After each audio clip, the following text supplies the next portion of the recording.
Welcome to the HCI family of podcasts. We're your source for personal, professional, and organizational growth and development. We share our own original research, explore industry trends, and interview executives and thought leaders from across the globe. Join us for practitioner-oriented content around all things leadership, HR, talent management, organizational development, and change management. Maximize your personal and organizational potential with the HCI family of podcasts.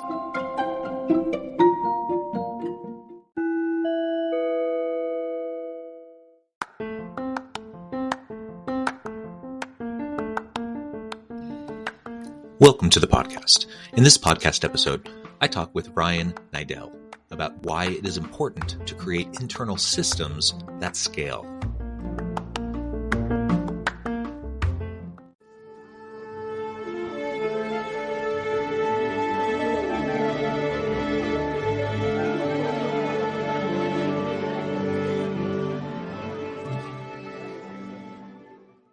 Ryan Niddel, welcome to the conversation today. Thanks for having me, John. Looking forward to it. Yeah, it's a pleasure to be with you. You're joining us from Columbus, Ohio. I'm south of Salt Lake City in Utah. And today we're going to be talking about why it's important to create internal systems that scale. And we're going to talk about this from a variety of perspectives. And of course, I tend to focus in on the people operations side. And I think important systems and sustainable systems are really, really important in the people ops world, but it's also important in other aspects of business. So we're going to unpack that, explore that together today. As we get started, I'll just briefly introduce Ryan. Ryan Niddel is CEO of MIT45, a board member, investor, and entrepreneur. But I do want to give you a chance to highlight anything else that might be important for the audience by way of context. Yeah, thanks, John. I think the big thing is I'm just a normal guy from the Midwest, right? I've had a handful of exits under my belt, a handful of catastrophic failures under my belt as well. So the things that I share are real life experiences that hopefully can save you from some of the perils of frustration that I've went through. And I don't profess to have it all figured out. I just know what I've messed up and know what I've learned along the way. Yeah, well, very good. And I mean, that's the name of the game is we all have successes. We all have setbacks. And I don't like to call them failures because if you learn from them, they're not actually failures, but they're learning opportunities. So I appreciate that framing and that introduction. And I should also say, you actually do a lot of your business out here in the Salt Lake area. And I was actually born in Ohio and lived there for the first part of my life. Anyway, so small world, we have some of those connection points. All right, as we get started, why don't you frame up for us what you do there at MIT45, and then we can get into more around these internal systems. Absolutely. So at MIT45, I came on to the company as a strategic consultant in late 2018, early 2019.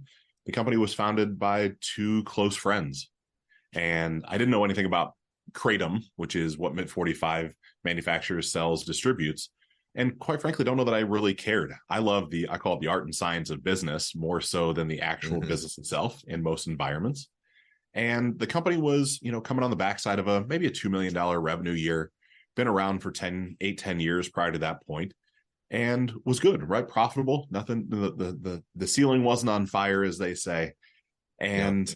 I call my two partners now, as I'm now CEO and partners in the company, I call them accidental entrepreneurs, and not by the nature of being unintelligent or undriven, but right, they found a good idea. They found a product they believed in. They did to me what all brilliant founders do. They rally people around this mission, vision, value. They bring their family, their closest friends, and right, everybody's just throwing spaghetti at the wall and seeing what sticks. And it's great, right? Those things are incredibly impactful, and it's a great way to get business off the ground, especially self-funded, as they both did. And then someone like me comes in and says, oh gosh, we're probably to a point that having some level of systems and processes and structure might help us have more of a scaffolding to scale from, instead of, my best friend's sister's brother happened to need a job. And so he's running our fulfillment. And it's, well, what sort of skill set does that individual have? Well, he's here. That's the skill set. He's here and he's focused. And I say it with so much respect because I've seen it over and over and over again. And I have been guilty of doing the same. So it's by no means casting dispersions on my two very close friends. But what I've been able to do is come in And with some level of hard work, dedication, pig-headed discipline and determination, as Chet Holmes would say, right? Just keep pushing through different thoughts around really, I call it basic business systems, where we started by just mapping out the cash conversion cycle, right? Mm-hmm. An unsexy thing to consider. It's just from the time you place an order for your raw materials to the time you turn it into cash, who has to touch all of that? How many different places does it have a breakage point at? What are the constraints that are associated with it? And just that one simple exercise helped the company more than double by freeing up a lot of free cash flow, right? Just something simple. And again, this is always, to me, the funny part, because this is the unsexy stuff that I don't know if it gets spoken about all that much. Everybody wants to talk about ads and scaling sales. And it's like, well, to me, you can generate more sales, but if the rest of the ecosystem isn't built to support those sales, right, you're just digging a deeper hole that you have to figure out how to get out of later. And so we started with some of those processes. And then I keep referring to on different conversations. I look at most businesses, it's three specific factors. It's your people, it's your processes, and your technology. And any one of those might be the linchpin for the next season, right? So we started with processes, and those processes then said, gosh, it made some of our current staff at that point uncomfortable, right? It was, this is a whole new way of doing business. I don't like this. I'm going to opt off of the team at this point, which led us to finding, new talent to come in that had their own ideas of processes and their own technology. And this flywheel then just kept spinning and spinning, where, fast forward to the punchline now. And when I came around, we had 22 or 24 employees, one nice rooftop in South Salt Lake, right? Just a simple business with a simple manufacturing process. Now we're 5 rooftops, including the Columbus office I sit in. We're about 110 employees, and we're bumping up towards 100 million in revenue mark since 2019. So there's a lot of learnings that have happened between then and now, and anything from the cash conversion cycle to now. A lot of our growth strategy is based off of strategic acquisitions of market share, of competitors, of manufacturing space, which led us to give or take your hometown of Orem and American Fork, of buying into great manufacturing facilities that I think quite often it's easier to buy than it is to build. Right, you buy an established business that has the people and the process and technologies already in place. As long as the cash flow backs out, it was a lot quicker way for us to meet our manufacturing requirements. Yeah. So if I am getting the numbers correct, pre-2019, it was about a 2 million revenue company. Now it's about 100 million 4 years later. That's a little bit of growth during that 4-year period. That's a lot to handle.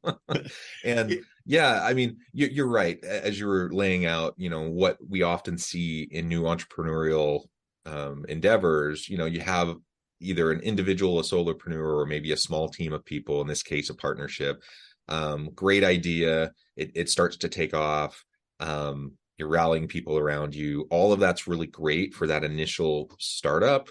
But eventually, especially as you start to grow and scale, you got to put in place a scaffolding, as you said. I think that's a really great description. There has to be systems in place and a scaffolding in place to support the growth. So I've seen many times where organizations are trying to scale rapidly, and it's really a house of cards. There's no internal support structures. And so all it takes is a stiff wind to blow the whole thing down. And that's not what anyone wants either. Like, everyone wants growth, right? That growth is great, but if you don't do it the right way, then it's really a facade, and really things could crumble so quickly.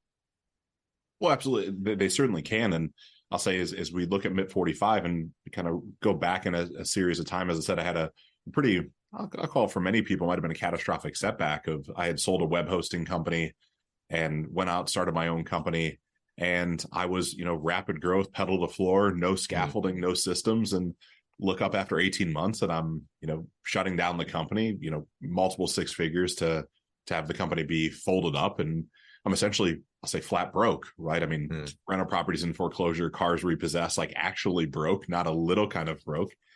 And I share all that because that gave me the awareness now of being able to come into a business like MIT 45 and see things slightly differently than the founders. And again, our company has been able to grow to this size because of the caliber of individuals, right? The people processes side of things. has been the most pivotal part, but simultaneously saying it's a challenge because every 12 months the company is doubling in size. Right. It's philosophically a different business every 12 months. So you have the individual coming in that's got a great skill set, tons of passion, and not only they execute on their job, but in order to keep up, they'd have to be learning the entire next set of skills they would need. And that can get taxing, right? I'll say our company is at times emotionally draining because of the speed. And it's not any one thing. Oftentimes I get that question, what's the one thing that you did? There isn't one thing. It was different processes, then a different set of people, then tech, then cleaning up the marketplace, then analyzing pricing, then COVID hits, and we're actually inversely related to the economy, kind of how our product fits. So when COVID came, we happen to have great supply chain dialed in. We had a lot of inventory on shelf, so we saw no interruption, where a lot of our competitors saw tons of interruption in for being able to provide their products. And so we swallowed up market share there, right? It's this beautifully orchestrated, completely accidental way that we've, went from X to X times 20, X times 50. It's every season's a new time to learn, a new experience for us. Yeah. And on the HR and the people ops side, you mentioned the challenge of scaling. Now, obviously, your first example was actually a cash flow example. That's really important to keep in mind. And there's all these different systems in place for an organization to be successful as it scales.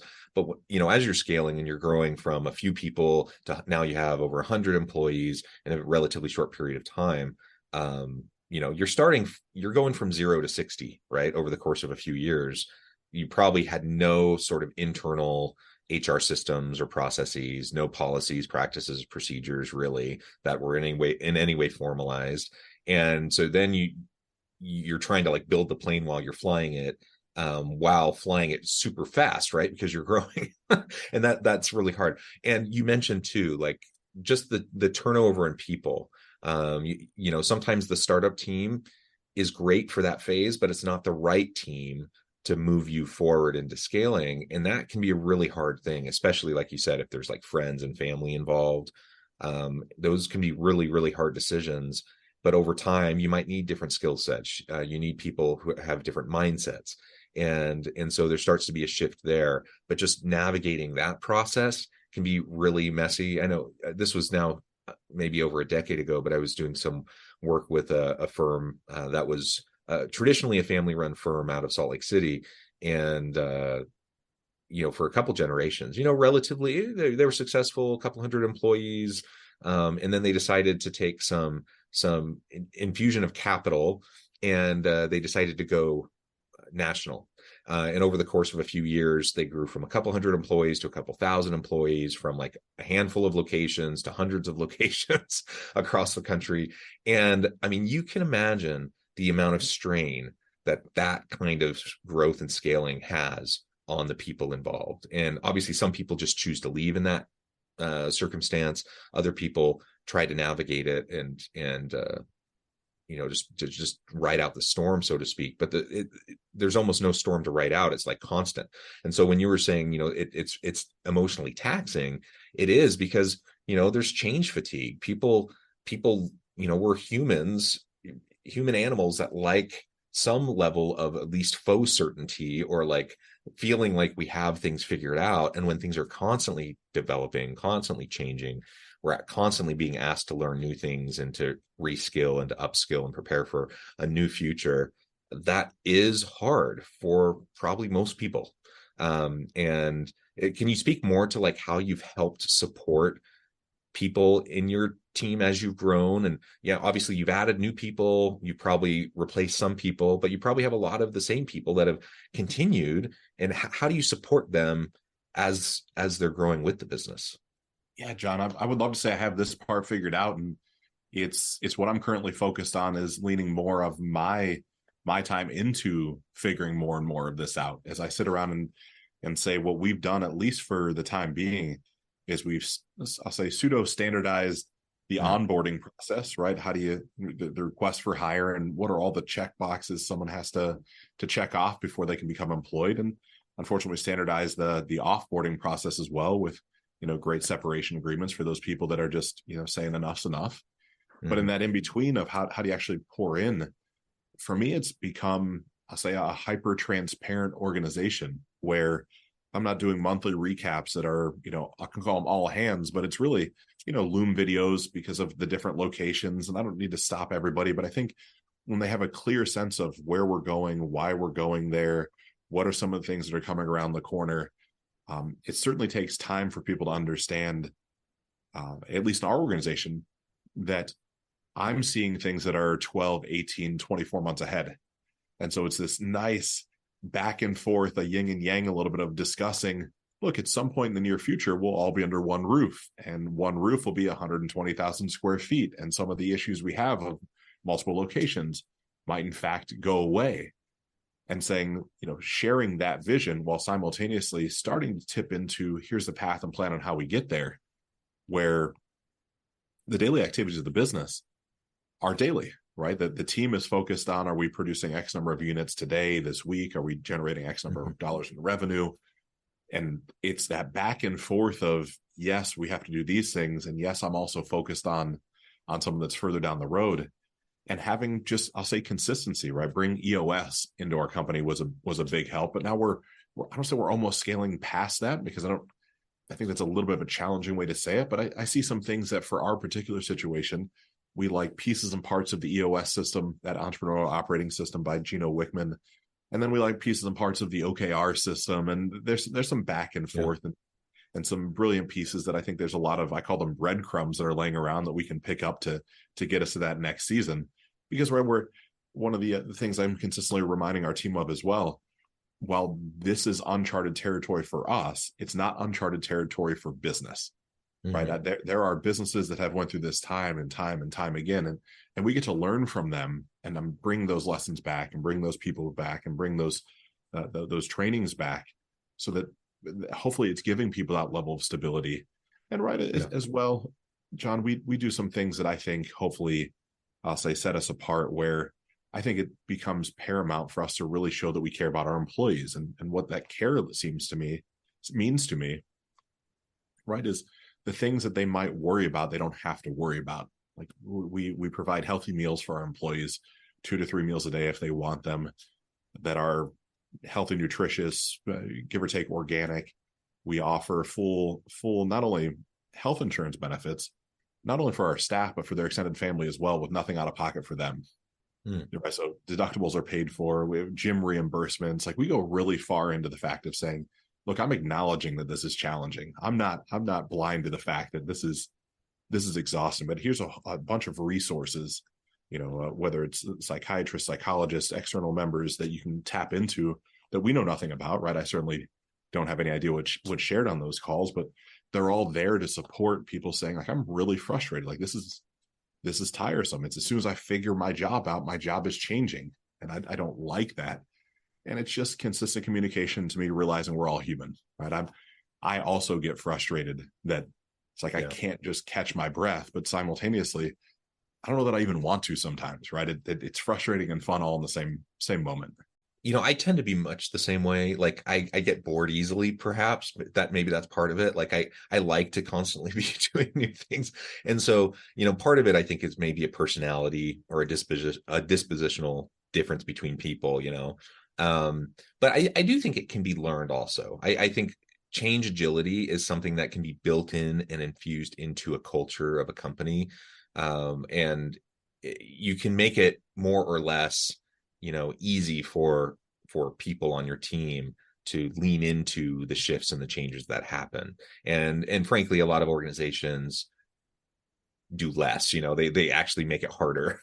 And so then it gets more and more frustrating. It sounds like you're doing a lot of things well in trying to make sure that it's still challenging, but trying to make sure that people are supported, and that you have this ongoing growth mindset and this growth culture within your organization. Now, one thing I wanted to ask, and this could be very different considering you're more of a manufacturing business versus, we have a really hot tech scene here in Utah. So Silicon Slopes, lots of great tech companies, but just like some of the behemoth tech companies that have been doing massive layoffs, we've had the same thing in Utah. And in fact, just last week, Qualtrics, which is headquartered down here, they also just announced big layoffs. And there's been multiple rounds, for some of the biggest tech firms in the Salt Lake area. Of course, that's challenging. And part of that had to do with, frankly, I think, overhiring during the good times. And now things are leaning out and they're realizing, we really don't need all of the people on the team. We don't need this many people, and we need to scale back. I'm wondering if you felt anything like that, or if you've just been in constant growth scaling mode to the point where that hasn't really been an issue. So we've went through some ebbs and flows, John, of different seasons of considering how we want the company to look and feel. And our biggest thing has been what AI can do to our landscape and automation for so many aspects of our business, and making the conscious decision to, instead of furlough or remove individuals, we've used AI to bolster up productivity and scalability.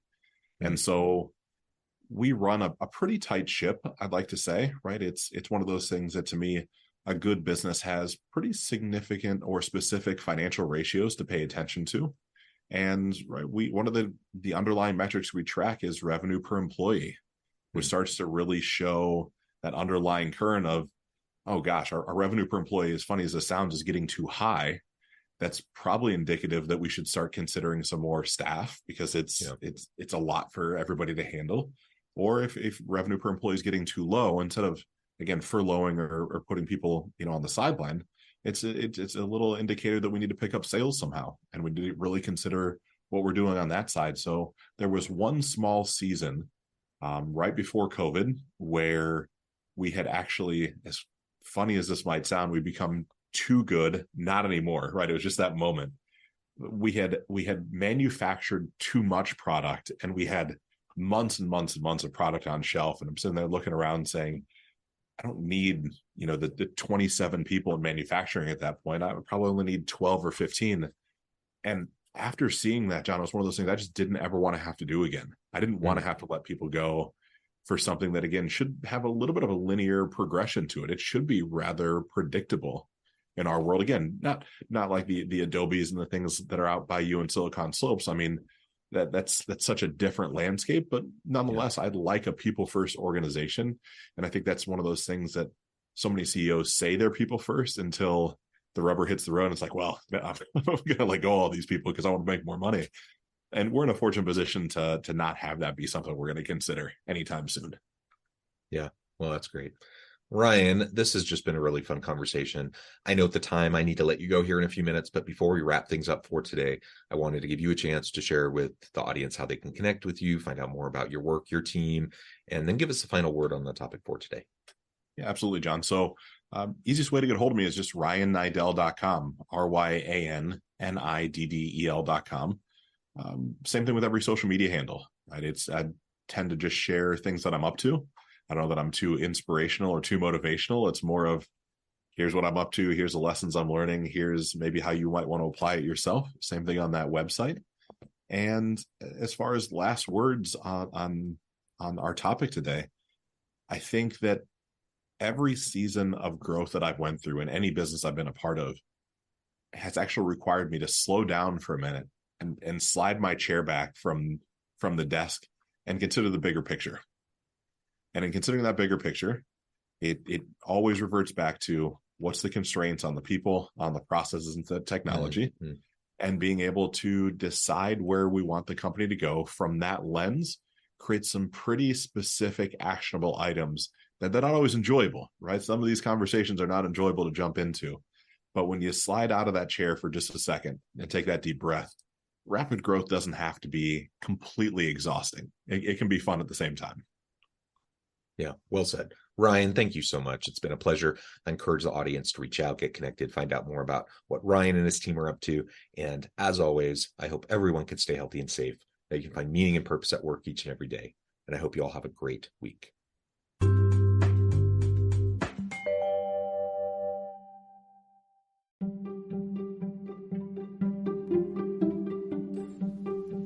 Thanks for joining us for this episode of the podcast.